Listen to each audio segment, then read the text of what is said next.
There is, and always has been, a widespread belief in fate, or destiny, that is, in an eternal and inscrutable power, which apportions definite ends to both individuals and nations. This belief has arisen from long observation of the facts of life. Men are conscious that there are certain occurrences which they cannot control, and are powerless to avert.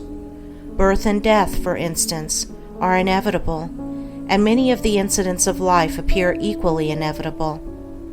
Men strain every nerve for the attainment of certain ends, and gradually they become conscious of a power which seems to be not of themselves, which frustrates their puny efforts, and laughs, as it were, at their fruitless striving and struggle.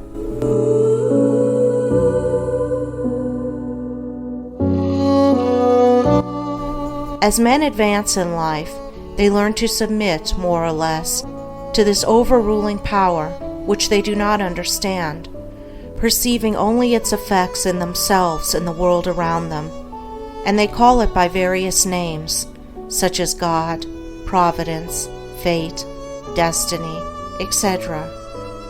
Men of contemplation, such as poets and philosophers, step aside, as it were, to watch the movements of this mysterious power, as it seems to elevate its favorites on the one hand and strike down its victims on the other, without reference to merit or demerit.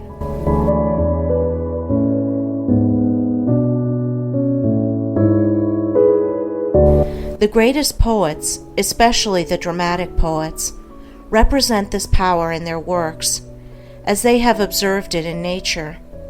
The Greek and Roman dramatists usually depict their heroes as having foreknowledge of their fate, and taking means to escape it, but by so doing, they blindly involve themselves in a series of consequences, which bring about the doom they are trying to avert.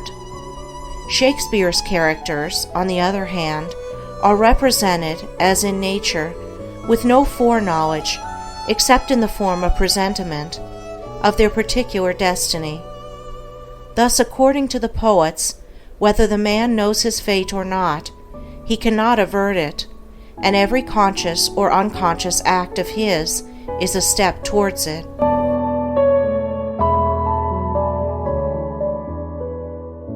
Omar Khayyam's moving finger is a vivid expression of this idea of fate. The moving finger writes, and having writ, moves on, nor all thy piety nor wit shall lure it back to cancel half a line, nor all thy tears wash out a word of it.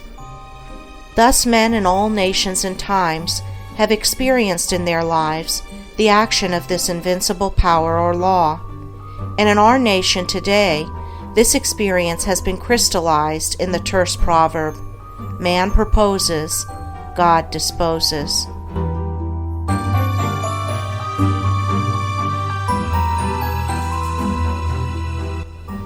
But contradictory as it may appear, there is an equally widespread belief in man's responsibility as a free agent.